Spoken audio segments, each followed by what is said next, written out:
remember talking to you about prog rock for like half an hour in DMs one time. Oh, okay, yeah, I do remember that. Yeah, The length for of prog one rock song. Oh Yeah, man. it's really cool for me too because my mom was born in Canada and she's like an immigrant to the U.S. So it's like really cool to. It's humbling to be asked to talk, even more than once. I'm surprised anyone would want us back. Of course. You're valuable. Good to have around.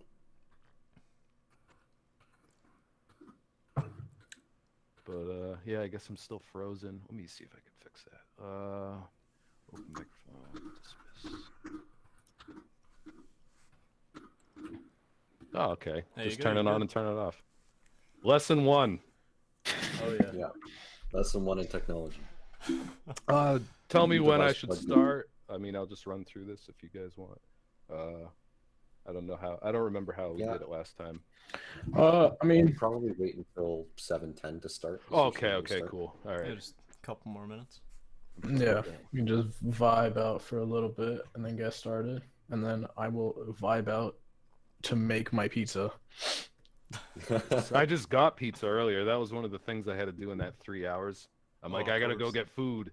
'Cause I'm not cooking. I had to do like whatever you'd call this a speech or a chat, whatever A you session, want. a A workshop. session. Okay, Yeah. good. I like that better. So I was just like, yeah, I'm not gonna cook. I'm just gonna rush out and get some Papagenos. Yeah, felt that. Have some leftover pasta. Gave myself a 6 minute. It's a good band name right there. Leftover pasta. Yeah, write that down. I Somebody thought write you that were gonna down. say 6 p.m. coffee, and I was gonna Oh, agree that's with that's it, a but I good. guess That's the leftover opener. pasta works. That's Yeah. the opener. Yeah. That's the that's the indie rock band that sings about how their town sucks. Or their sweater. You know. Yeah, You don't have obligatory to call my sweater old band song. out. They can't all be the mountain goats. Oh, Actually, this koozie is from my band that I used to have years ago. oh, that's sick. I used to tour in the jam band circuit. It was Wow. fun Very cool. times. Huh. I never thought I'd be developing games, I'll tell you that much. I'm glad I am, but Yeah. it's just you never end up where you expect. Oh yeah. It's a journey. It is. It's always a journey. Are you all seniors, or is it like all over the place, or? The 4 of us on the exec team are all 4th years. A lot of people are kind of from around the different years, though. We've got a particularly, I guess, It's pretty bigger, mixed right strong now. We following. got Yeah. some first, some third, some second. That's awesome. That's Yeah. cool. There's a good amount of people. A lot more people are getting into now. Now that we've made the club, so it's pretty cool. Yeah. You're being pioneers in your own right, bringing more people in. Oh, Yeah. absolutely. Credit to mostly Carter for that one. Mostly Carter, yeah. Yeah, because I'm weird about this and just wanted more sound. Actually, I gotta move my mic here because I'm seeing like an instrument on your wall. I'm trying to see what that is. Is that a 6-string bass or a guitar? Or... That one? Yeah. I That can't really- is a 4-string bass. Oh, okay. Yeah. It looks kind of like the bass I have, but I couldn't really tell. I mean, I probably can't Okay. really. You can't really see it there anyway. It's in Happy's Humble Burger Barn and Farm. It's like Nice. modeled into the game. Huh. If you ever wanna Nice. see it. Yeah, that one's just a an Epiphone Embassy, I believe. It's pretty standard, but it's pretty good bass. Nice, yeah. Bass is awesome. Underrated. Well, not Honestly, yeah. anymore. Oh yeah. Not anymore. It was when I Yes. was growing up. I was supposed to get a bass, and then my parents bought me a guitar. Huh. I was just like, oh, I was supposed to get a bass, and then it was like the best mistake they ever made. I was like, oh, thanks. I love bass now Yeah. though. Yeah. Like playing it now, I'm like, I I feel like could have started with this. Sorry, go ahead. Yeah. Yeah, I was just gonna say, like, I feel like the best instruments you get into are the ones you by accident. Yeah. Yeah. And then every instrument you learn, you just get better at the other ones, hopefully. Or, you get a Yeah. better... If you're playing in a band, too, it's good to learn every instrument so you have empathy for what the other person's doing. Like, Oh, yeah. bass, to me, people always think, oh, it's less notes, it's easier. It's way more physically taxing to play an Oh entire yeah. set as a bassist as versus playing guitar. Guitar, I could just shred endlessly for like 8 hours. Whereas bass, after an hour, I'm like, oh man, I need to work out more. Yeah, especially if you're using your fingers. I don't even do that. I use Oh a wow. pick like a cheater. See, I switch. I absolutely cheat. I was in a band I was in. We played one show, sadly, but in the lead That's up to good. that One show, show. my fingers, I think one of my fingers was purple right before it, just because I hadn't really played bass until a month before when we were like, hey, we have a show. We need people. Can you join the band? It's So like a good sign you're getting older is like when you actually get to play for more than an hour and your fingers get all shredded up and you're like, wow, like I haven't played guitar like regularly in that long where yeah, it's back to like square one where you need to like build calluses. yeah. I played for a couple hours, like 2 days ago, and that was the case. So yeah, I miss playing really frequently. I'm trying to like get I, back into streaming to just force myself to Hmm. just play, you know. mm, It's like I'm practicing on a stream. We monetize everything. yeah, yeah, that's a mood.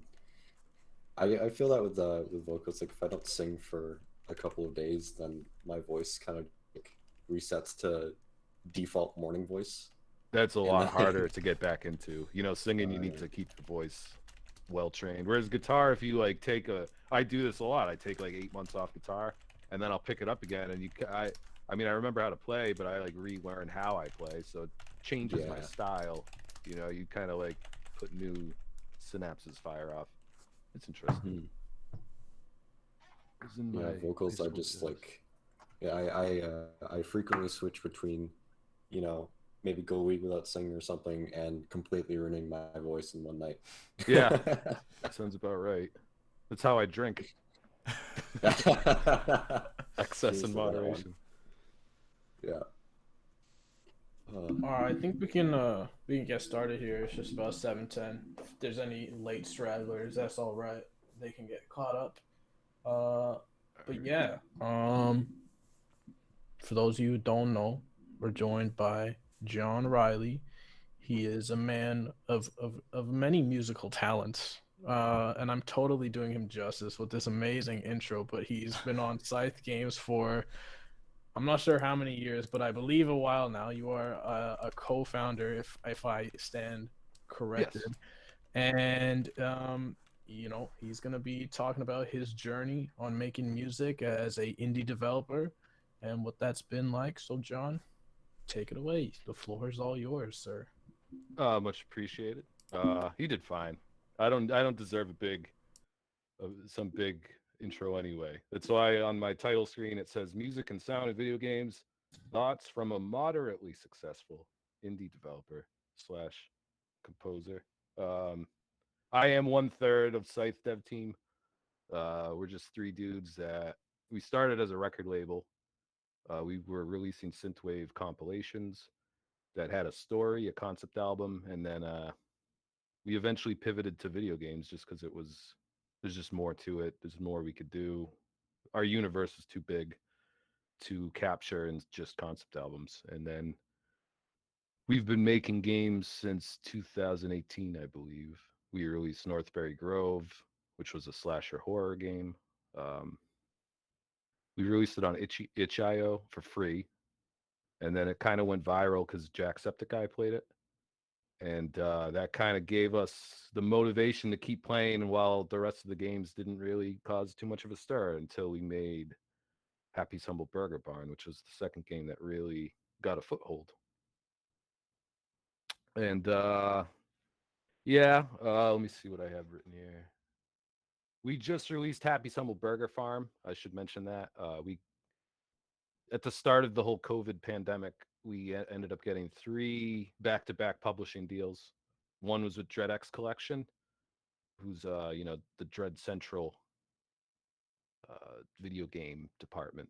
They had a Dread XP site, and then they started doing games. So we did Collection 1 and Collection 2, but in between those two, we got hit up by Tiny Build, Alex, the CEO of Tiny Build himself, hit us up, and he's a really cool dude. We got to talking. He's like, I like the games you guys make, and I want to help you, reach a bigger audience.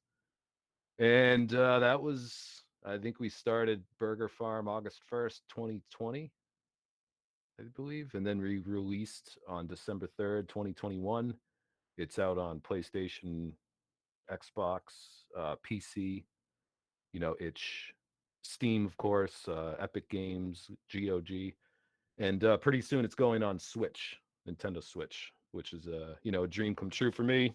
I've been playing since Nintendo. Had a Super Nintendo. N64 is the greatest console ever made. So to get that's obviously debatable, but it's just fantastic. Yeah, it's been an awesome journey. For the game, I made 11 albums from scratch, in addition to a full sound score, because we had a jukebox. So of course you had to make 11 albums for that. It's all different genres, lo-fi hip hop, heavy metal, new metal, some Boards of Canada type electronic stuff. What else did I do? Vaporwave, G-funk, just all kinds of stuff. And yeah, it's pretty much sums up the music of Burger Farm. Um, I also do sound design with the team. I write all the story, I write all the dialogue, I cast all the people who do voices. So I'm the casting director, but I also write their stuff. I wrote and casted and put together and edited 2.5+ hours of radio content because I'm a big fan of Grand Theft Auto radio in their video games, and also do the TV, the video editing. And I'm getting really into that recently, just getting better at After Effects and Premiere Pro and making full TV shows instead of just these little Adult Swim knockoffs. But yeah, I guess if anyone has any questions about Burger Farm, I could answer right now. Oh, you just saw Markiplier playing it, yeah. I think he was him playing Burger Farm. Markiplier was, I think, how they Tiny Build saw us before they reached out.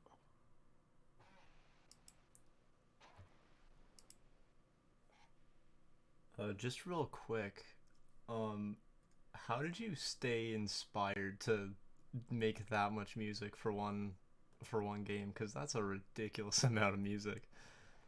Shifted. Well, there's two reasons. First Hmm. reason was because shifting genre to genre kept it interesting. True. And then also, honestly, at the time I was dating this chick, it went bad. So like that was a really big inspiration for at least 3 of those albums. Turning lemons into lemonade or whatever. And Yeah. then but mostly it was because this is the biggest opportunity I've ever had, and I wanted to prove something. Like if this is the only shot we get, I made 11 albums for this game, 2.5 hours of radio, 60+ TV programs, on top of everything else I do, and that's just me. The other two guys do just as much in their respective fields. Like that's one of the things you should take away, is that I was part of a team, and it was completely necessary. You can't do everything. Don't think you can. You're gonna have to delegate eventually, and collaborate.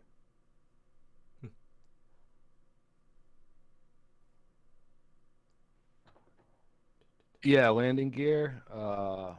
Landing gear was a lo-fi hip hop album. I like listened to 5 minutes of lo-fi hip hop. I'm like, I can make that. So it's probably not even really lo-fi hip hop. I don't know if it's accurate, but I was making that for a music library that I work with, and they rejected all the songs, and the other team members had just started Burger Barn. I didn't even know about it yet. And then I was just like, once they showed me that, I was like hoping that those songs would be rejected, because I was like, these songs fit this game so much better than some music library. So like I like went out of my way to make them better, because like music libraries ask you to dumb down your work a lot of the time. They're like, this is too people are going to listen to this instead of pay attention to the scene, so do less musically, less notes. So I intentionally went over the top with the songs. I'm like, all right, let's make sure these get rejected. And then they did, and then it went on Burger Barn, and it was perfect. Like that's probably the album most people have liked out of anything I've ever done. Incidentally, it was that 6-string bass. So I'll actually grab that. I like bought this. My camera froze again. The bass broke the camera. I got this 6-string, and then I just wrote a bunch of bass lines, and that was the basis of the soundtrack. That is nice. Yeah, I like LTD. That's another thing, like with inspiration. If you're feeling like you are in a songwriting rut, if you have the ability or the budget, getting a new instrument always does. It can rustle up a lot of good inspiration. Like I just got a Fender recently, and I've never owned one, and it just opened up a ton of new songwriting. But without a budget, something I suggest to people is to just switch your entire studio setup, like clean it out, reset everything. Okay, there we're back. But yeah, so speaking of licensing, the last thing I have on this slide is the licensing library I work with has got me into like NFL, MLB, NBA, UFC, NASCAR, SmackDown, WWF. I still call them that. Growing up hip hop and just a bunch of other stuff, just random stuff. But I prefer making video games and video game music. You get to be way more creative. Music licensing, they try to keep it really simple. But yeah. So the next slide is sound and games. Number 1, I have sound design must immerse the player, whether it's ambience of a setting, or the responsive crisp reload of a pistol and subsequent satisfying explosion. After shooting the hazardous barrels, evil people scatter all around their lair for some reason. Everything sits cohesively and sells the scene. It's much more important than people might think. I'm not sure if you guys specialize in the sound design or music. Um, they're all very important. How they sit together, how they sit on their own. Bad sound can break a game, really, or it can add a nice, funny depth if you're going for something goofy. Next point I have is your music. In my opinion, it should not only subconsciously lead players in terms of gameplay. So, like, if the music intensifies, you can assume something is going to happen. Snake Plissken is running around, he gets seen. Now the music goes dun dun dun dun dun, and it gets intense. And then he hides enough.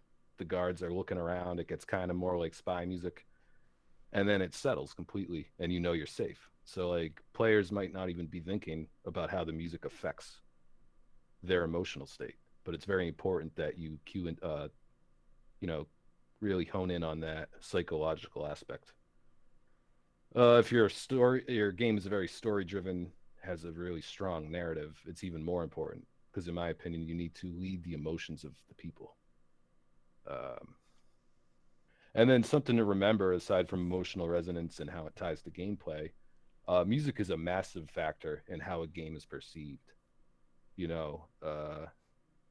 Really good music can make a okay game great, in my opinion.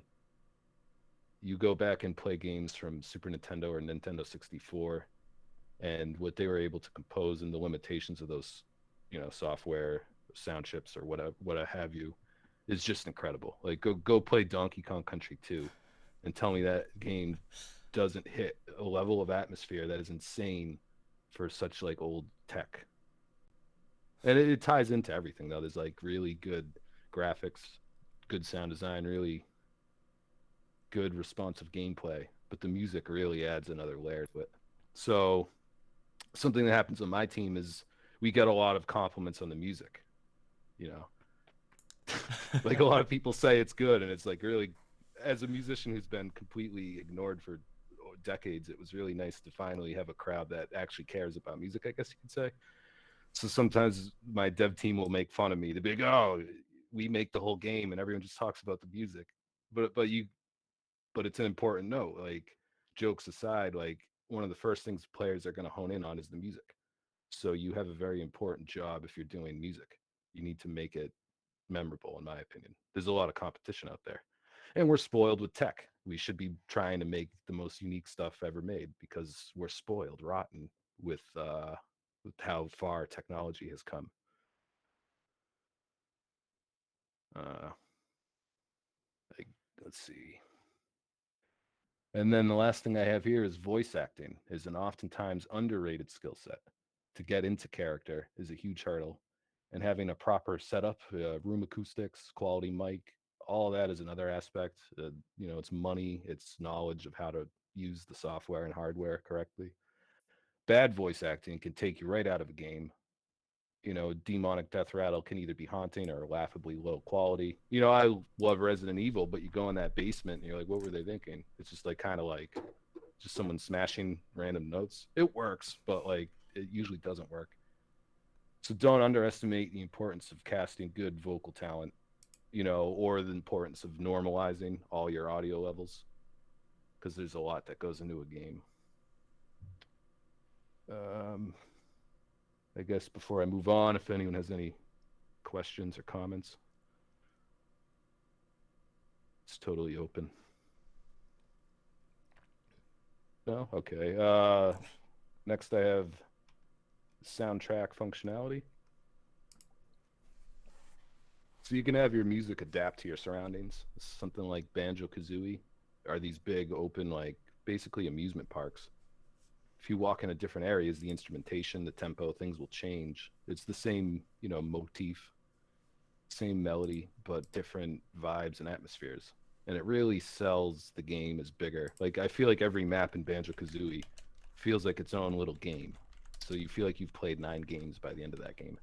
It just popped up on Nintendo Switch, by the way, if you don't know what I'm talking about. But it's a dynamic settings based, you move into a different area. That's one way you can do a soundtrack. A lot of people use WWise or FM mod. I don't even know if I'm saying those right. The middleware that kind of can do this for you. Or you can have a really good programmer like I do who will do all the work, setting it up for you and showing you how you can put your music in their systems. That we use Unity if it matters, but I have one of those guys. So I don't use middleware. I just make the music and then I go in and manually insert where I've been instructed. You can also have music adapted gameplay, kind of like I was talking about with Metal Gear Solid. There's the state of you're getting hunted, they're suspicious, and everything's cool. Or, like a game where you're getting chased by a killer, and then there's chase music, or it cuts to just your ambience. Oh, and then you can also give the players complete agency. We put a jukebox in Burger Farm with those 11 albums, and they can choose what they want to listen to when they cook. And we have an endless mode in Burger Farm, and I feel like those albums hopefully give people more incentive to go back when the game starts to feel repetitive. Change to the spaghetti western sci-fi soundtrack, and now hopefully it feels like a different experience cooking. But I noticed that in something like Super Mario Odyssey, after you beat the game, you can like listen to all that awesome music. Or like Super Smash Brothers, you can just sit in the menu and just have it play the music for a party if you're with a bunch of nerds like me or my friends. Let's see what we got for the next. So the next slide, I put things I like to do musically. I guess this is just personal ways I've gone about creating. Like I like making epic tracks. If I'm going to make a boss song, I want it to go through several moods and emotions. This seems to heighten intensity of fights, and it gives players more of an emotional impact, I feel. When the song loops back around, I don't want them to know that. I don't want them to know the song has restarted. I want them to think like, wow, the song just keeps going. They think that they've played 15 hours a game. It's just the song just continues to grow. Like there's like a little band in the cartridge just jamming out. But I like that, personally in video games when there's really big, epic boss music, it sticks with me. An example is our game Walls Closing In. The final boss song was 11 minutes, but it took melodies and chord progressions and instruments that I had used throughout 3 games leading up to that final boss fight. So anyone who played all 3 games is now getting all this hope. Some of it's probably subconscious, and some of it's probably surface level. Like, oh, that's that song, all in one big epic song. Orchestras will call those orchestral suites. The suite before the movie. But yeah, that I did notice. I watch a lot of people stream because I'm also the marketing guy with my team, and I noticed a lot of people catch on to that. Like, oh, that's the main theme, and that hasn't been in any of the games yet. It's just in the intro from the first game, and now it's finally coming into play at the final boss music. So patience pays off. In terms of horror, I much prefer unsettling people with creepiness rather than relying on just volume. I don't. I'm not against jump scares, but I think you need to set a tone where they're earned in a way. Like if you're just constantly blasting people's eardrums, I think you're just giving people hearing damage. Whereas if you're easing into it, I feel like that's a much better methodology. Um, Loud and sudden is a valid technique. I just prefer building tension. One thing I would suggest to everyone that's a musician or a composer is to study chord phrasing. This will put your melodies on point. So, like in the most basic terms, I don't really know music theory. I'm all self-taught, and I just kind of build my own methods for things. Chord phrasing is like using the notes within the chord that's playing in the progression while it's playing. So, like your solo is playing in and around the notes of the chord. I guess is the simplest way to put it. So like when you hear a solo and you're like, oh, that guy's hitting every note, he's just doing chord phrasing. He just know, and then you might not even be doing this in a conscious way. A lot of it's subconscious because I feel like people learn music theory instinctively because we hear music, just like babies learn to talk. You're hearing other people talk. That helps you develop your methods. In the same way, music theory is totally instinctive in a lot of. There's a lot of people making fun of American Idol singers that can't sing themselves. It's like you can't sing either. You're making. How do you know that they can't sing? Because we all subconsciously know music theory. There's only 12 notes in the Western scale. We don't have any semitone stuff. That stuff is cool as well, though. It's a whole nother subject that I'm not well versed on, though. Let's see. Strong melodic hooks, which again, chord phrasing really strengthens, strong melodic hooks. They stick with you. If I revisit music from Mario, Zelda, Donkey Kong, Castlevania, it's always like, oh, it brings me back right to my childhood for some reason. Like it's just such well-written music that really serves the scene. I play my soundtracks live as much as I can, and I limit quantizing, which gives the music a very live feeling because it is live. I'm playing it and then piecing it together one by one. Um, and then right here, I wrote basing the Burger Barn soundtrack around my 6-string bass gave the game a unique vibe. I hope it did. I mean, that's exactly the point. I just made the whole album based on the bass. Let's see. Everything sounds better with collaboration. In Burger Farm, we got Jason Page to sing our theme song. He is best known for the Pokemon theme, but he was also on like Bad Out of Hell, Meatloaf, Bad Out of Hell 3, and all other stuff, all other kinds of stuff, Hellbenders. But I didn't give him any direction other than we did a 2-hour conference. I explained the game and what it was about. Rest in peace, Meatloaf. Absolutely. Not to go too off on a tangent, but this whole universe Scythe started in 2005 when I was in high school. I wrote a rock opera, and it was totally just me doing my own Bad Out of Hell. So like people are like, oh, it's SCP inspired. It's like it was before SCP, and it was inspired by Meatloaf, Bad Out of Hell, and the Mortal Kombat universe. Get it right now. But yeah, collaboration is really good. I didn't give him direction other than the vibe I was going for, and he wrote all the lyrics. He wrote all the melodies. He did all the backing vocals, and I didn't give him any direction on that at all. If anything, he ended up giving me direction on how to mix it in the way he wanted. But that was very beneficial because I feel like when you collaborate, you're collaborating to give that other person a piece of the pie. Creatively, you want their input. That's why you're bringing them into it. So I don't like to stifle creativity. It is, and not only is it important in our industry, but as a musician in general. And you guys have a perfect opportunity with college to network with other people in the same and other fields. I I didn't. I went to like a semester of college. It wasn't music based or creative based. I didn't even have anything planned out. I just left. But I think one of the biggest things you guys get as an advantage is the ability to meet other people that you can create lifelong collaborations with, and then give each other work. Always try to hook each other up, and then work hard when you do get hooked up. Don't always get stuff in on time. Get it on time and better than they expect, and everyone will want to keep working with you. Um, but yeah, let me see. Yeah, I also hired a brass player because we remade the main theme song as like a big band version. So I had to hire a brass player. I spent like a few days piecing together synthetic orchestra with the big band instruments, and I was just like, no, I'm gonna hire someone, and it elevated the music in to such a huge degree. It's the universal language, and hearing people talk sounds good. My next bullet point: if I have a core philosophy on creation, it is to make the content you wish was being made. I've always thought that about music, and I've thought that the entire time making video games.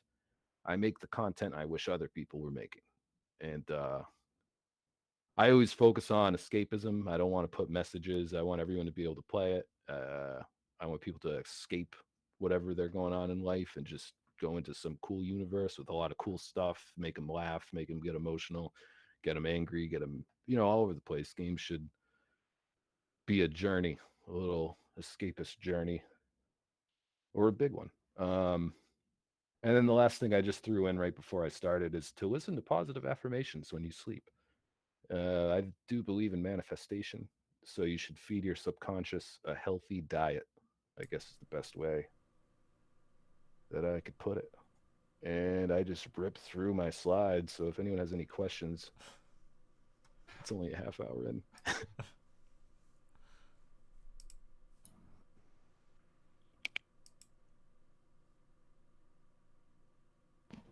That might be the sound chips they're using. Whiteow. I don't know if I'm pronouncing that right. I apologize if I'm not. But it does. It does. Oh, Carlos. Okay. Yeah, that was in Super Nintendo Zelda first, and then they put it into the loading screen for Ocarina of Time. But yeah, it could be the instrumentation. The N64 has its own sound font to me, which sounds very nostalgic because that was a very important console for me.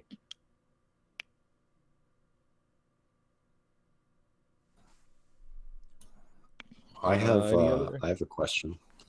Okay, go ahead. What have you played any of the Dark Souls games at all, or like any From Software games? I got wrecked in those. I played Blood. I got the furthest in Bloodborne and Demon Souls. They're incredible. I don't think that they should be toned down in difficulty. I like admit that I'm not good enough to play them. I was just like, these games are wrecking me. It's like I totally understand the psychological. Like you're challenging someone really, really, really bigly, and then when they accomplish it, the dopamine rush is just so much bigger because it's like Yeah. they just accomplished something massive. Have you beat them? Like you? Yeah, they're probably, I'd say I'm a bit of a From Software fanboy actually. And I was gonna ask you specifically uh, about the music and your thoughts. The music that I've heard in Dark Souls and Demon Souls is very epic, very cinematic. Lots of orchestral layers. It sounds like a movie. It's like Lord of the Rings level compositions, and it only elevates everything that's going on in that game. It feels grim and dark, but also heroic at the same time. It's really smart emotionally, on top of just the technical stuff, if that makes any sense. Yeah. Also, I was really surprised to hear that you don't use middleware.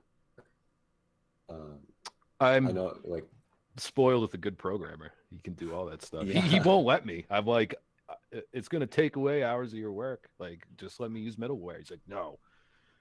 And you guys will probably run into that too. Like when if you aren't already working on games, everyone has their own work Yeah. sets. And one of the biggest things with game development is just learning how to work with other people.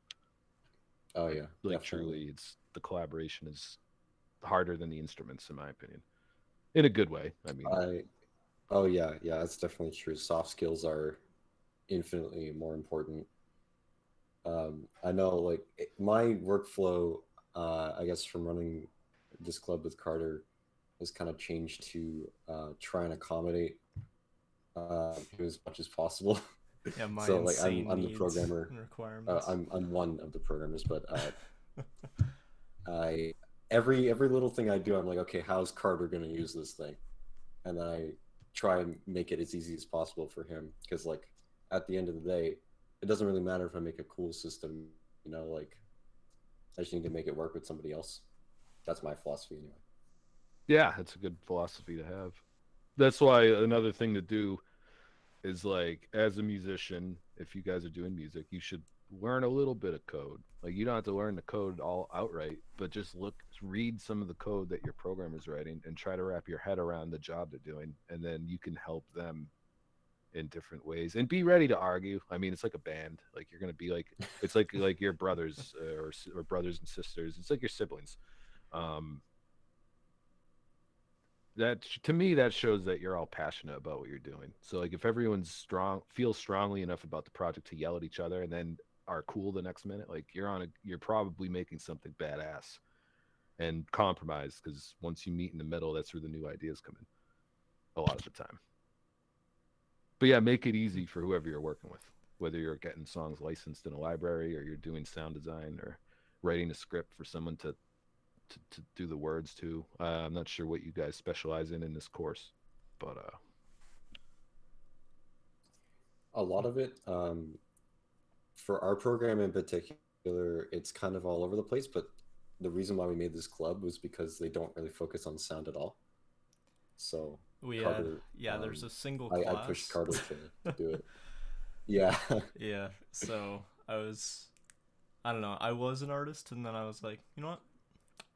I've forced myself to do sound on all these games. Why don't I just keep doing that? And then Hamraj and Anthony were like, yeah, we'll let this happen. And then yeah, look how that that's the turned out. journey.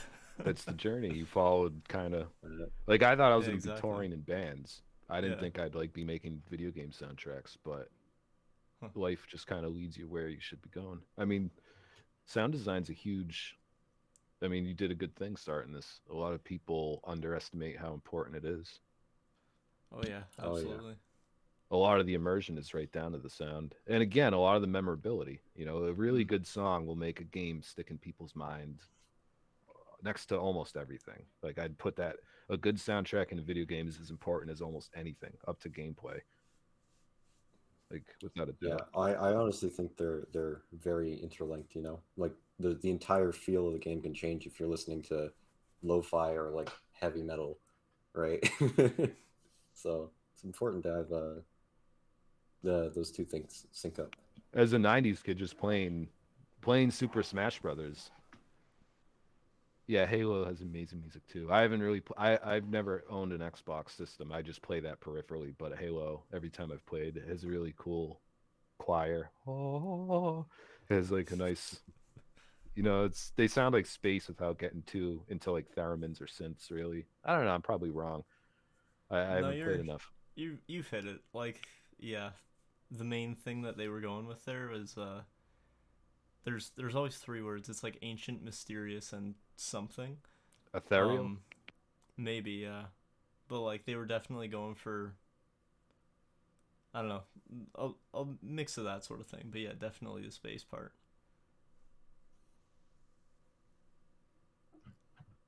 GSC choir. It'll happen eventually. I was just looking at new instruments today, and I saw like I got Super Audio Cart PC. It's like old '90s PC sounds, like the soundtrack sound to that. Huh. And the site I went to, Impact Soundworks, they had this new orchestra library, It was just like Tokyo string session strings, and I was like, oh man! And you went in, it's like an actual Japanese orchestra that did all the music for like Miyazaki movies and like good Wow. anime. Huh. I was like, oh well, I Wow. already have 18 orchestra banks, and like here's like a niche that could actually get me to spend another 500 freaking dollars on it. Yeah. Son of a I didn't. I'm like waiting to see if we're gonna make an anime level in like our next game. Like if we do, I'll have an excuse. You know. I mean, I almost bit the bullet on something really similar. I almost bought a what was it? It was like a middle or not Middle Eastern. It was like a Eastern Asia instrument pack or something like that. Was it East West Quantum Leap Silk? It was SILK? not. It was That's a Native good one. Instruments one, I believe. But Okay, they're good too. yeah, it was like a koto and a bunch of stuff like that, and I was like, you know what? As much as I want to do this, I'm just gonna run Contact and everything I have already, which is working so far. Contact is good. I like Contact. Oh yeah. I have like a dozen libraries. Hmm. I want like if I was to do sketch comedy, I could do a whole bit on someone like just addicted to buying virtual instruments and like getting an intervention. Like you need to stop buying synthesizers. Yeah. What are you doing You to know, your as a family? programmer, as a programmer, the only thing I really know about audio plugins is that nobody wants them to look anything other than 90s. Like they all look really old, no matter how new they are. The GUI is important for sure. Like something ugly can like ruin your immersion, but like I mean that this is paying it forward back. How I'm saying music's so important for a game. The GUI for a virtual instrument could make or break your immersion into using that genre, like whatever genre. Like the spaghetti western one I have, the contact library for spaghetti westerns. It's like every instrument you click on has a little art piece that represents what it is. Like if it's a female choir, there's girls in the old timey getup, and if it's Hmm. like gunshot sound effects, there's a gunslinger silhouette. That's cool. Just so the way everything ties together is just super important, I think. Yeah. Logic Pro is the most. I haven't used Logic. What does everyone use? I'm on Ableton. I've been using Ableton since 2011.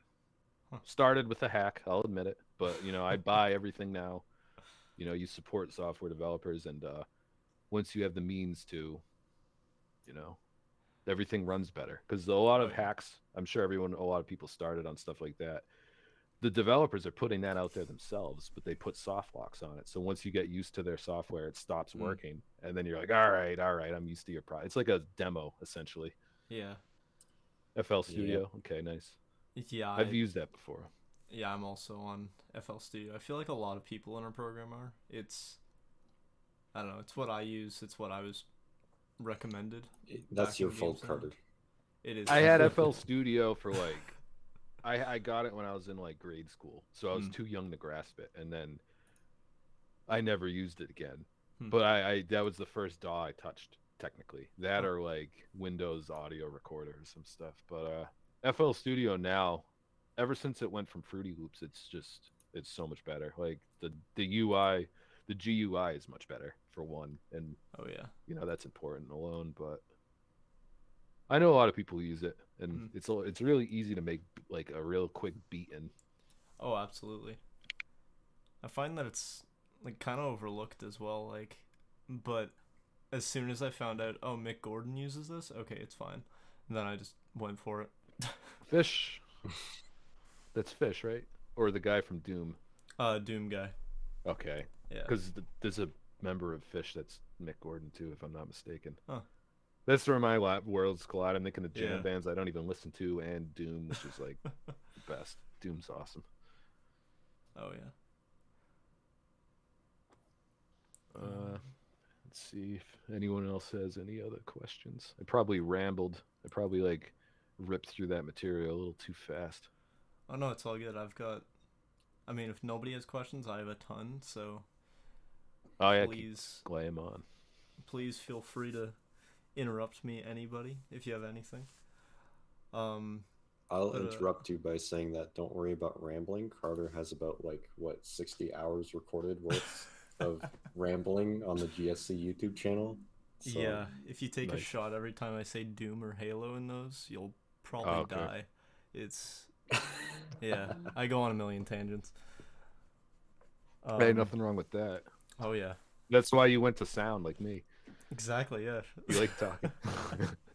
Yeah, I like talking. it it's like music is this like magnetic pull you can never get out once you're in. Oh yeah. Well, that's something we've been, after Burger Farm, we did a lot of, that was the first big project we've ever done on that scale with that money back in it, with all these people. We're talking to porting teams every week on conference calls. We have a producer, and like, we've learned that to respect each other's jobs more. Like, I was trying to help with technical stuff, and it was just bogging down. Whereas when we teach each other methods, it's just teach each other your pipeline, I guess is the best way to put it. And once you learn each other's pipeline, that's kind of like the job middleware does. It removes that need to teach each other your pipelines. So I think that's probably why we don't use it, because we just learn each other's. I don't know. We're very like grassroots. We're kind of like a Woodstock type organization. We just kind of threw everything at the fan, which is one way to go. Like I said, you guys have a huge advantage with networking. I live in Massachusetts, which is the east coast of the United States, and my team lives in Arizona. We've never met in person, and we have like this huge business together with like, it's just insane that anyone plays our games. Never mind like seeing Markiplier or Burleezy or Jacksepticeye or all these cool who are now friends with that. Like, I don't want to say friends straight up, but like there are our business friends. They're really cool people, and it's cool to collaborate. And that's another tip I guess I can impart, is that if you start releasing games, just network like you do in college.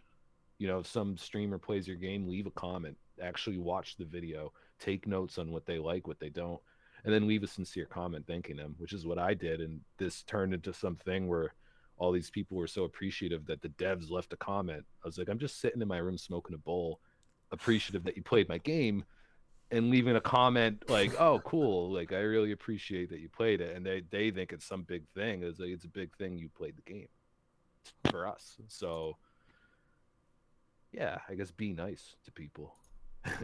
Be kind to each other used to be our motto, but I think that's like close to an Ellen DeGeneres quote, so we got rid of it. We were going more for Bill and Ted. We were going for more for Bill and Ted. But yeah, good motto. The industry is interesting. Video games encompass every art form, so you can do whatever you want. You can start as a programmer and move to sound and then move to voice acting. You don't know where you're going to end up. Just find what you're good at.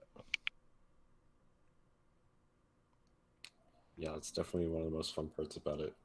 Like I came into this program thinking I was going to do sound, actually, which was kind of funny in retrospective. You guys I ended up doing programming. You just kind of passed each other like ships in the night. Swap, exactly. Yeah. Our programmer was music. Like I said, we started as a record label, and he used to do like the album covers, and then we'd each do a song, and then I'd write a little novel, and then we just throw it together. But he kind of gave up music to do programming full time, and learn as many skill sets as you can, I'd say, within reason. Yeah. Don't stretch yourself thin, but if you can, I've been learning video editing, and then now that I'm getting decent at that, when I edit videos with the sound and the music, it's getting me better at music sensibilities, because I don't know, everything ties together. When I taught myself keyboard. I have a little keyboard right here. When I taught myself keys, I got better at guitar by like a pretty big margin. Like it always learn new instruments and new genres, and that'll get you better at what you're doing, is the way I see it. Yeah, every now and then I'll record most of a vocal cover and send it to Carter to cringe at so that I can learn a little bit more. But I have noticed that as I start to kind of pay attention to the more tangible aspects of feel, I feel like I have a better eye of what feels nicer in games, what plays nicer. What kind of you guys working on a game? You got a project going on? We got a couple, yeah. The one that we're working on right now, as in like our team, is this kind of like combination, like it's kind of like Mirror's Edge and Ghost Runner, Oh, okay, cool. but it's a little bit different in the sense where we're doing it. That's basically the difference, for now at least. But all of us are trying to, I guess, kind of go as hard as we can with all the systems that we make, um, so that we can really kind of push our skills to the limit and make something that feels good and have it evolve kind of naturally as we work on it. What is the So scope you have of your first project finished that you want to release to the public? Like, what is in your Oh, mind that you want to release? Or are you not there yet? I'm not sure how. Because since we we- didn't have we've schooling, we done just that was our school, was just releasing a game and just seeing how people reacted. Mm. So like I'm yeah. curious to what you're taught, like what the trajectory you're told to do is interesting to me. Well, what we've been taught and what we've learned, I think, like from doing the different projects, are two very different things. Yeah, so we've released a couple of different games now, and they're all up on itch. But a lot of them have just been like the more that we do it, the more we realize like trying to get that first build, like just the simplified core concept of the game. That's Your the kind of vertical like slice. exactly, yeah. And that's the kind of thing that we're looking at for that project, Zero Possession. That's what it's called. Free It's like marketing making here. that vertical slice. Once that's fun to play, then you just you take that vertical slice and apply it to all the different areas, and then that's Exactly. where you really start. You know, like your level has to play well, but it also has to serve as like good environmental storytelling, and it's also got to like keep people engaged even when action isn't happening. So yeah, there's a lot to it. Exactly, yeah. Starting And we're small all, is always good. yeah, and we're all kind of like pushing our skills a little bit and changing around roles a little bit. Like normally I wouldn't really have a hand in design, but now I kind of do. And that like some things came from that, and um, I would normally not touch gameplay systems really at all, but now I'm doing AI, and it's crazy. What do you use? C sharp? And I'm sure. Yeah, we're using Unity actually. Yeah, yeah, that's what I'm in. I love With Unity. most of our games. I bought stock in I'm that sure company. Carter can. I Yeah. really did. I really did. Unity's awesome. They also just bought that company that helped with Lord of the Rings. Right, yeah. Wasn't it Really? was it Massive they bought? WETA, WETA, was Oh that right, it? yeah. Yeah, Is that what one. they're called? I think it is. Yeah, what a workshop, Quite I a- think. Yeah, yeah, Weta. Yeah. And Lord of the Rings is incredible. I mean, Oh, I yeah. was the perfect age for that when it released, and that changed everything. Seeing that in theaters was Oh, a yeah. huge thing, but their visual effects are incredible. Still So have not Oh, yeah. aged for the most part. I It's incredible. feel like that was Unity firing back at Unreal, because Unreal's like linked up with Mandalorian doing the giant like the green screen, like it's like digital green screens all Yeah. around the person, and they just have Unreal and technicians like altering it in real time. So like Mando's looking at a sunset and stuff. It's really cool. Oh yeah. That's awesome. Yeah. I'm sure Carter could have a whole rant on how much he's been exploring different genres lately. With music? Yeah. Oh yeah, absolutely. Yeah. What kind of stuff you've been writing? You can, by the Whoa. way, send me any links to games and projects you're working on if anyone wants to. Yeah, sure. Feel I'll free. send you. I'm in the I'll send you some chat. links to. Also, if anyone wants like codes to stuff, now's the time. You know, albums, games. I guess the only game we can really give away is Burger Farm, because everything else is free. Hmm. But that's another little tip for you. If you do start making games and they're small, like release them for free. You could build a really good audience like that. And you know, publishers approached us. We never reached out to a publisher. They just came to us because we built a good brand. We were doing it kind of as a hobby. We were losing money. I mean, technically, I guess I didn't feel that way, but we weren't making money, I guess you could say. Hmm. Latest title. Okay, let me see that. Yeah, I think Kari, what you've done like 3 or 4 different genres in the past month for different Yeah, games, right? something like that. It's yeah, so since December, like I'm mainly a hard rock guy, but since December I've worked on like multiple jams and then our main project, Zero Possession. So I've done like electronic Japanese rock type of thing for Oh, Zero nice. Possession. So that's Yeah, what I mixing needed to. genres is fun, Oh, right? absolutely, yeah. You're just kind of making something entirely fresh at that point. Oh, That 100%. But there was that. I had to What learn did you end up ragtime getting piano. for? What was your solution for? You said you almost got like Eastern instrument. What did you end up doing for that? I just ended up not getting it. And I found Was there a like a library you had that had like some interesting instruments that you could use? not really. I just looked through my native instruments, just all my stuff there, and I found a patch for I believe it's a wakizashi. It's like a flute, wood flute type thing. Yeah, yep. Yeah, I found one of those, and then I found I don't know. I found something that was a koto, and I was like, all right, this is good. I'll just do synth, and I'll use like a bunch of Japanese scales, and it honestly worked out pretty well. Yeah, I like that one instrument that's like the guy striking the strings. It's like Oh yeah, I don't yeah. They I, got I a don't know lot of what the really name of cool that is though. instruments. Let me see, what am I reading here? I've been working on a game for a while now. Wanted it to have a lot of suspense and dread for their music. Thinking of making the music for it myself. What would you suggest for instrumentals and like? If you have no experience making music, you'd want to do drone noises, I suppose. So one thing I would suggest is just stay on one note, one key. Just hit everything in C, and then just layer it with like free software VSTs. Like a really good producer is called HG Fortune synthesizers. Lots of free instruments and really psychedelic trippy stuff. Very easy to make horror. Teach yourself piano. If there's like one, if you're like looking to get into music, most important instrument you'll ever learn, because and I've actually never heard anyone else reference this fact, like this is your root chord if you're playing in C minor. Here's your root chord if you're playing in A minor. Every chord progression, well, every scale you play in, you have to rethink how you're approaching and attacking the keys.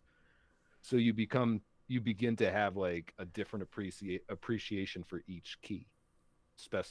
When you're writing on piano, whereas guitar, you just move the root note up and down that neck, and you could do the same stuff up and down. But with a keyboard, you need to change your entire. So like G minor, C minor, whatever it is, it all feels so much different.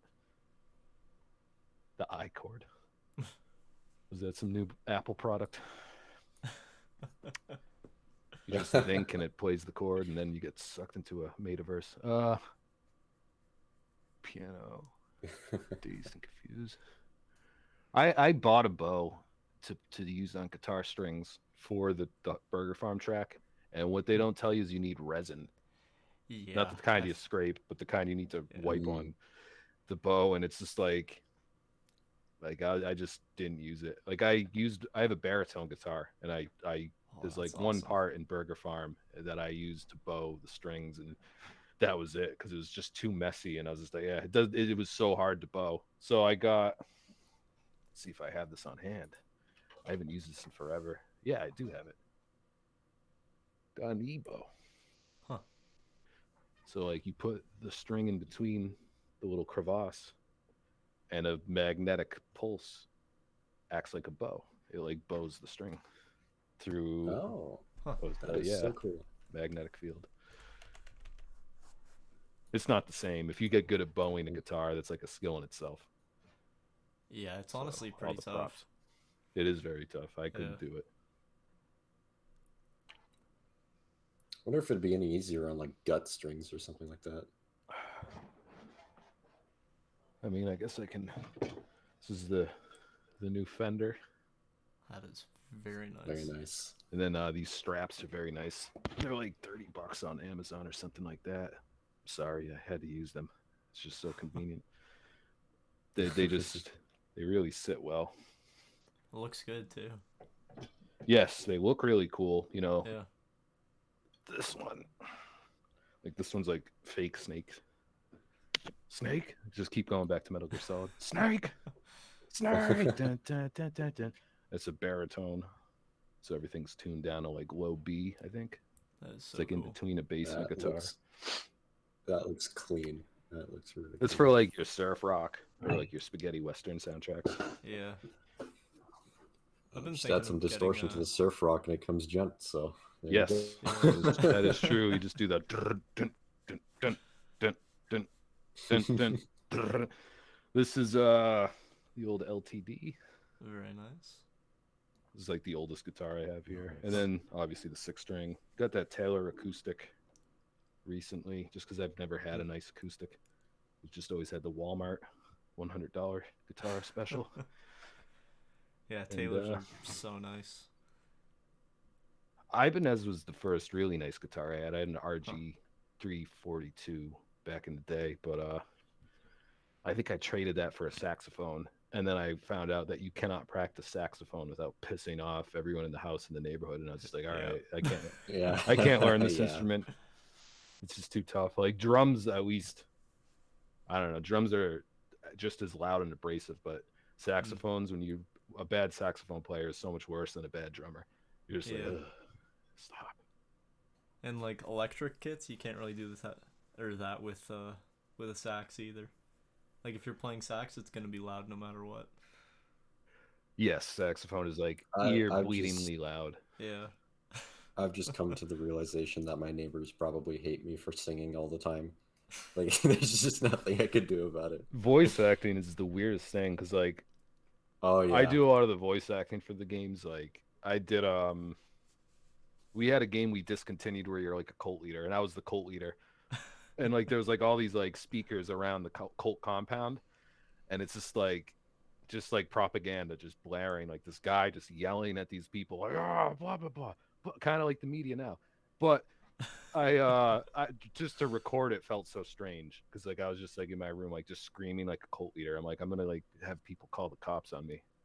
And then like I've done like demon screams and like monster screams. Oh yeah.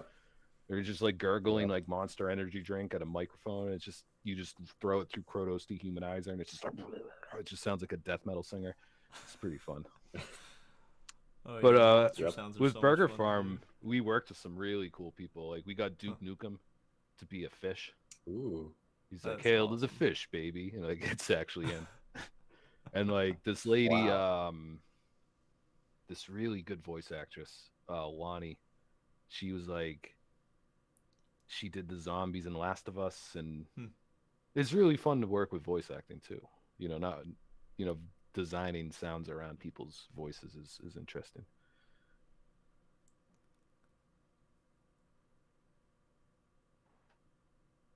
You heard the cult? You heard the cult leader? Oh jeez.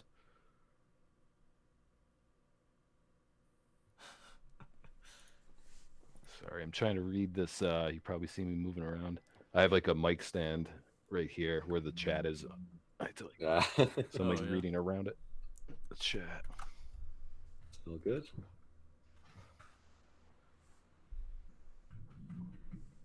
Let's see. I sent myself links to these projects you're working on. Let's see. Yeah. Please. Let's all embarrass Carter by asking you to review his work live. Oh, God. Oh, that's cool. You got a gun and a sword. See, I'm already sold. Yeah, I don't know. I played Dishonored right before we were thinking of this, so I was like, all right, one hand is the gun, one hand's the sword. Let's do that. And then, yeah, I don't know. I remember pushing for that at least. I know we just wanted to make Ghost Runner basically, but Gun, sword. Full disclosure, we were actually that project we made in a game jam. It was like a week-long game jam. So the prototype that's up there right now is game jam level of prototype, but yeah, we're like after we did that, there's so many things that we've designed out now that I'd like to blame Carter for in specific in terms of various systems, but also me, Carter, Hamraj were kind of like the main design team on that. But the prototype is uh, it's been improved upon a lot. We've done a lot of improvement on like the movement systems and all that jazz. But The amount you can improve your game in a week is just crazy. oh yeah, it's Like, nuts, and then especially with you can feedback. make one in a week nowadays. Again, we're spoiled, like as musicians, sound designers, game developers. As long as Definitely. you can afford, or as long as you have the money to fund everything, or there's still a lot of freeware alternatives. But yeah, in just a week you can completely revamp everything. It's a lot of time in game development. Oh yeah. Yeah, it is. But yeah, gun and a sword, like right there, like even that is just enough of a concept to sell a game if you can do it right. You don't need to go any more complex than that. You just be slicing heads off and then shooting the corpse, and that's enough. As long as you can sell it, Yeah. because Of course. much like music, everything's been done. If you only have 12 notes, how many more variations of that can we realistically hit on? Yeah, Exactly. that's very true. So like with video games, a lot has been done. How many games have have like a gameplay based around a gun and a sword? How can you make it different? And that could be Exactly. down to like something as easy as the story. Well, I don't want to say easy, but something like you can have the same gameplay.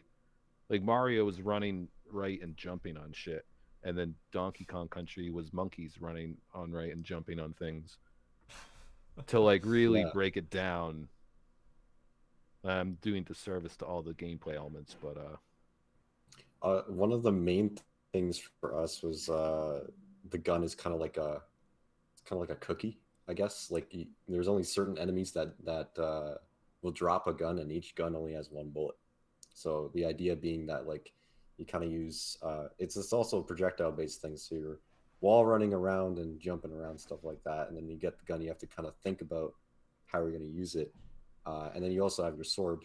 Both of them are like one hit kills, but the AI is smart enough and also like kind of ruthless enough to deal with you if you can't use those things effectively. So the idea is nice. kind of like making the gun more about strategy rather than just like I'm just gonna kill everything because I have a gun. No, Yeah, no, you got to be limited ammo is an easy way to make a gun like that. It's more of a calculated risk. Also, like if you're shooting and like that sound draws in more enemies, that's another like element of gameplay where the gun could be a calculated use. Like I'm only using this when exactly. I really need it. Mm. Uh, Yeah, I mean, it reminds. I immediately thought of when I saw Sharp and Shoot. I thought of like we had a game that was a first-person shooter we did with DreadX Collection 2, which was like a shotgun, but then there was like an axe blade attached. And I guess like the kid stole it from something. I forget what he got the idea from. But to me, it was the first time I had seen it. I don't. I think it was like some Marvel show, and I don't really keep up with Marvel, so I had never heard of it. I'm like, yeah, oh, that's neither do I. awesome. That's awesome. An axe blade on a shotgun. A lot of people like that. Yeah. A lot of people like that. Just decapitating a head, and then as it's spinning, just shoot it. I I wish. definitely I think wish we had um, that if capability. I think if we can, we're definitely gonna draw like inspiration from glory kills, like from Doom, because we kind of just have that vibe in already. Like imagine having like an animated enemy that just like does something ridiculous every time you kill it with your sword. Like it's Glory about kills making it feel good. is just like what I call glory kills when we started developing games. I called those fatality moments because as Mm. a kid, Mortal Hmm. Kombat, when they introduced the fatality where you murder your opponent at the end of a match, was just like as a '90s kid, we're just like, what the fuck, and like the dopamine rush that one would get from that sort of moment in a video game was huge. So early on, we were making specifically horror slasher games. We wanted to do a thing where every game over was a different like glory death, where Mm. like you're experiencing a fatality in first person when you lose. Like, all right, sometimes you're gonna be like tied up on a boat with like next to cinder blocks and just this guy rowing you out to the middle of a lake, or like you wake up in the back of a van tied up, and just all these different messed up ways that you'd get a game over screen. But juice is an important aspect of keeping people invested. You get like Definitely, freemium yeah. games, your free to play games that are all based on microtransactions as how they make money. All they're Yeah. doing is triggering dopamine responses through. I mean, I guess Yeah. South Park did an episode about that. That'll explain it way better than I can. But if you can Yeah. juice everything in your game, people are gonna like it a lot more. And like Mhm. the juice can be when you decapitate someone. There's a really juicy sound effect. It could be literal juicy. That's juice to me. If it's satisfying Mhm. to cleave someone in half with that sword in your game, that's juice that's just been done through sound design. Mhm. Yeah, Because like if you're shooting a definitely. gun in a game, Yeah. it's like pew pew pew. Like it completely takes you. It'll take you Yeah, out. it's not fun. Yeah, Yeah. you're It's like got to be fun. it's got to feel meaty, and you got to see limbs falling off. Nice gore system. That would be a lot of fun to make. You're giving me bad ideas. No, they're good ideas. Until you've got a boss, I guess. But if Yeah. you're the boss, then they're always good ideas. Oh yeah. That's true. That's very true. You can take a bite from an apple, or you can squash an orange. That could be a head decapitation. Foley design is interesting. I have let me see if I have it on hand. I have a little recorder. Let me see here. It's funny that being written reminds me of all the pumpkin sounds. I finally got through all of them. It was like, yeah, it was around 20 minutes of me just stepping on pumpkins and hitting them with like a sword and like a hammer and stuff. And yeah, pumpkins are really good. They make a lot of really crunchy sounds. So Oh, definitely. you want bones to break? Pumpkins are a good one. Okay, one of those ones. Yeah, I got one of these. It's nothing fancy. I'm waiting until I move into my own, house to set up a studio, a Foley design area, and like a streaming setup. I kind of have that Hmm. now, but everything's cramped up right now. Need more space, more synths, wall to wall synthesizers. I suppose it's been an hour. If anyone has any questions, I'm down to answer any more. I'm probably going to start up a Twitch stream if anyone wants to watch me make music live, a jam out, since I have my camera working again. Yeah, go If for it. anyone's Drop. interesting. Before I do that, if anyone has any more questions, or if anyone wants albums, I just I have would love keys some here. albums. Here, yeah. Message Yeah. me. You guys have my Discord. Ask me. Yeah. I mean, actually just message me on Discord. I'll send you keys, and you can just do like a giveaway or something. I was about to say it would be great for us to have some prize incentives. So All right, I yeah, got I'll you on that. That'd definitely be message really you. cool. Music and some Burger Farm copies for anyone that likes survival horror type weirdness. Huh.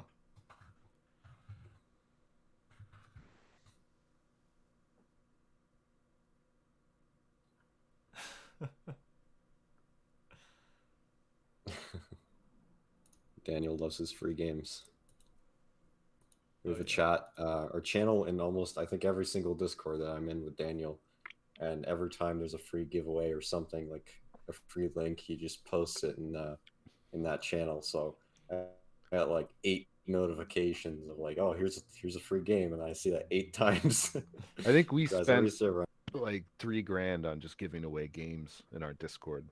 We just give away games every few weeks, not even just our own. Because one thing is like, after you've made a full game, you kind of have empathy for everyone that makes them. So like, I don't I don't Oh look yeah, at of other developers course. as competition. I see it as someone else trying to eat off of cool stuff, making cool stuff. So it's like I hope everyone is able to make money on video games that makes them. I hope everyone Yeah, succeeds as long as they're being cool to each other. And It's a tough field, Exactly. very tough field. Oh yeah. Carter, I know you had some prepped questions, but I we kind do. of talked the day away. But I don't know if you want to fire a couple of those off before we You can. All close right, out. cool. Yeah, I was gonna ask if you, yeah, if you were down for that.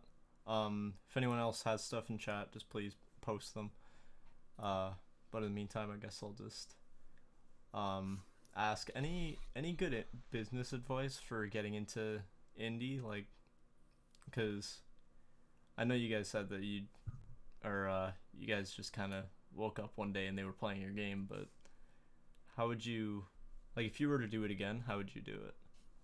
What we did is we made 10 games and didn't release any of them because they weren't up to our standards. So we set ourselves a really high standard, and then we also high standard of quality but low standard of expectations on how long the game was. Like we kept Northbury Grove to be a very short experience. There's like really three.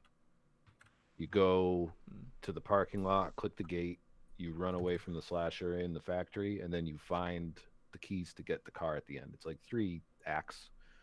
So I would suggest for people to never take any aspect, like if get good at Photoshop, if make your logo look nice, like that alone. Like Jacksepticeye played Burger Barn, and his intro to the video was like, "Look at these guys' itch.io page." Like he said it himself. He's like, "Look at how it's designed," and I'm not taking credit because I didn't do that graphic design. That was Caleb. He put in hours of work to make that itch.io page look like people will notice that if you're putting effort on the most minute details, then people are like, wow, I wonder what they thought of. I wonder how much effort they put into the game mechanics. I guess that's one aspect of it. Networking with people that play your game is another. You know, being present. You know, start channels, start official social media, and interact from that page when people. And if people don't like it, you know, always be nice. Mhm. Doesn't matter. You know, not I feel everyone's like gonna like it. sometimes it's even more helpful when they don't like it because then you can ask Yes, them why. exactly. As long, I mean, even if they're being a jerk, just kill them with kindness. Be like, oh, Yeah. okay, I'm sorry you didn't like it. Like, you in the back of your head, you're thinking you've never done anything as hard as develop a video game. Like, Yeah. you don't understand how much goes into this, but in the front, you know, that's filtered through. You can't expect everyone to know how much goes into it. Oh Right. I guess I probably have better business stuff than that. I don't know. What else did you have? You can keep running along. All right. How did you manage to end up in game dev, like from a record label? Because it's a bit of a jump. Uh, since we were doing concept albums that were based on a universe and were stories and had little novellas, that prompted us to start doing other multimedia.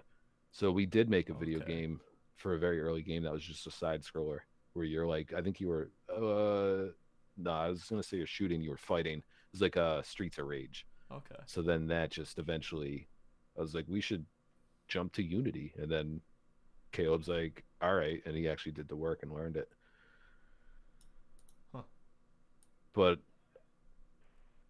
releasing a bunch of free content was probably what got us where we are, because we didn't seek out any deals. They just came to us because they saw the numbers we had, Wow. I think, and hopefully the quality of the game.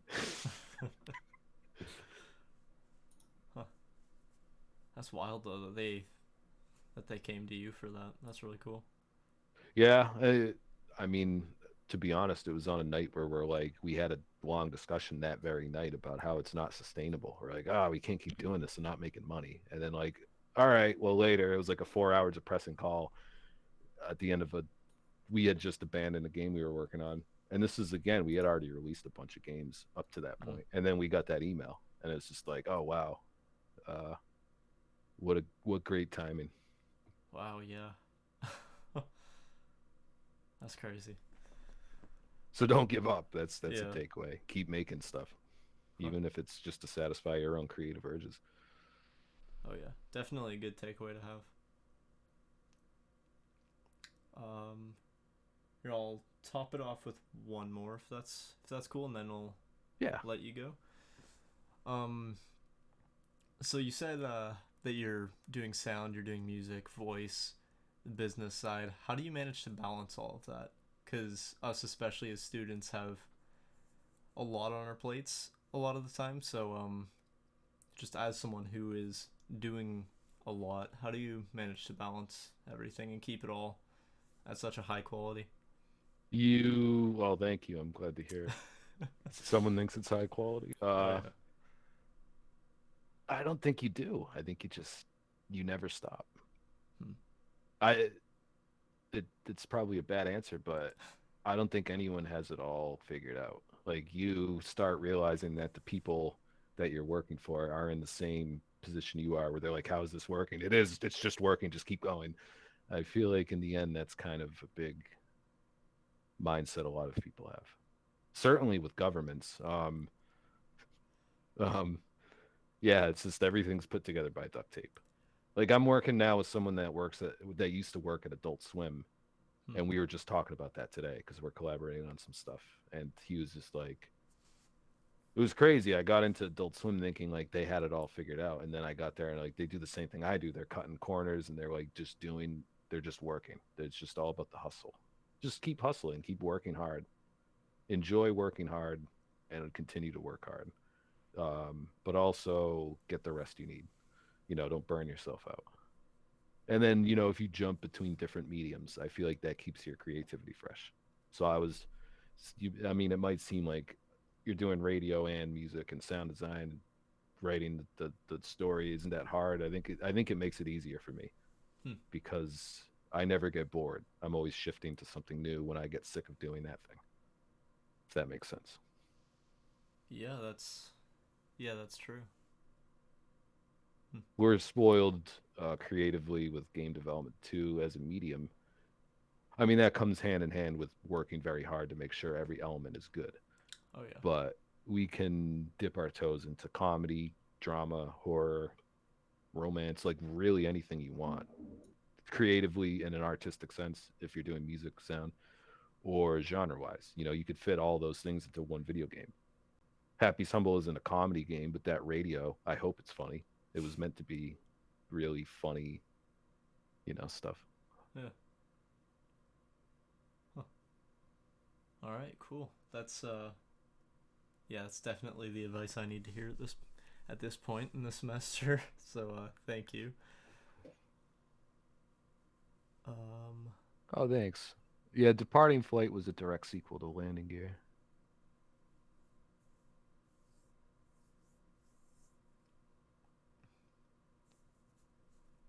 Yeah, exactly, Anthony. You have passing interests that serve to cure burnout, and then you can get good at those, and then you come back and appreciate what you haven't been doing more. Like I've been so busy during Burger Farm. Once I finished that 11th album, I didn't have time to make any more music really, except for stuff that was really needed. And now I can make an album again, and it's like, oh, nice, I can get back to music. Because there's going to be times where you're not doing what you want to do if you do get successful. When you get successful, that's important. Think like you're going to be successful. If you're not believing in yourself, no one else is going to. That's for sure. I'm sure that's linked to the manifestation you were talking about earlier. That's very important. Yeah. That's very important. If you have headphones like this and you can stand sleeping with them, I highly recommend listening to like positive success affirmations while you sleep, because it'll bleed into your subconscious, and then your actions in your day-to-day life will reflect what your mindset has been morphed into. You got to put in the work. You can't just like, I'm going to be rich and just sit there. Like, Yeah. that's Yeah. just the motivation of where you need to be. I'm going to be able to do this for a living. That's what I want. I don't care about being rich. I just want to make music and cool stuff and be able to wake up when I want to wake up is a big one, because I did construction. Ah, I didn't like waking up at 4 a.m. and yeah. driving in an hour and a half commute through traffic. That really bothered me. It's just like I'm wasting so much time. I should be getting paid for the commute. But being able to wake up and then just work, or I stayed up till 5 a.m. last night making Fisher Price Cronenberg monsters, and that's going to be used for something. And it's just like, so I was, I woke up at 1 p.m. today, and it was like I said, I was scrambling to get ready for this because I was like, oh, I have 3 hours to get ready. I go get a pizza and then. But yeah, time balance is important. Just keep working and enjoy what you're doing. Just be grateful you're making art. Another thing I like to do is journal, like writing out the things, Writing thoughts in my out that and also writing out the tasks you want to accomplish at the start of the week. That can Yeah. be like keeping a day planner is actually really, really helpful, especially if you're writing it by hand and not just typing it. Because I'm so used to typing now. If I have a physical notebook and I write that's what I was writing, staying up till 5 a.m. last night. Like I made a whole concept for like a whole TV show. I got my design notebook too. That's kind of like manifesting it into existence too, just writing it. Exactly. Yeah, that's my whole philosophy too. Just thoughts aren't real till I get them down on the paper, and then they're in the real world. Definitely something to that. I'm feeding stereotypes because I have dreads and I'm like, manifest, man. But it's true. It's true. Yeah. I'm not doing any better. Well, yeah. Any more questions? If anyone's interested, let me just because I am gonna jam some guitar. What I do on Twitch is just backing track jams. Yeah, definitely drop that somewhere, like in chat or something. Here. And you can keep asking me questions in there. Any questions anyone has, just jump in. I mean, I don't really feel like we're that much ahead of where you guys are. We started making games and people just happen to play them. And you can all accomplish the same. The most important thing is to keep working, to collaborate well with others, to network and be nice to the people that play what you have. And make art selfishly, make it for you. Make the stuff you wish other people were playing. I wish Iron Maiden and Deep Purple did a jam session with John Carpenter and made a movie out of it. That's never going to happen. I'll make it happen with my influence by them. I think that's the takeaway you should take from this hippie metal guy. All right. Doesn't look like there's any other questions, so I would have none for me either. I'd be like, this guy's a lunatic. I appreciate y'all having me though. Yeah, I really appreciate you coming out. Thank you a ton for that. I found it super insightful. I hope everyone else did. Yeah, it was fun just hanging out. Absolutely. I wish all of you luck and keep making video games, keep making sound and art and music. And something will happen. Just keep working. It gets rough sometimes. Just stick through that and find a good team. It's very important. Start a little family. You're more than a team. Your brothers, your sisters, your siblings. And just keep making cool stuff. Absolutely. All right. Cheers, y'all. Have a great one. Yeah, you too. All right. See you later. Thanks for coming out. All right, everyone, thanks for coming out. Right before we sign off, though, I just want to really quickly bring this up since Hamrush has been telling me to. In the GDSA server, there are now voice chats. Hop in there, just be social. Why not? Hang out. We'll be in there. We'll try to be in there when we can.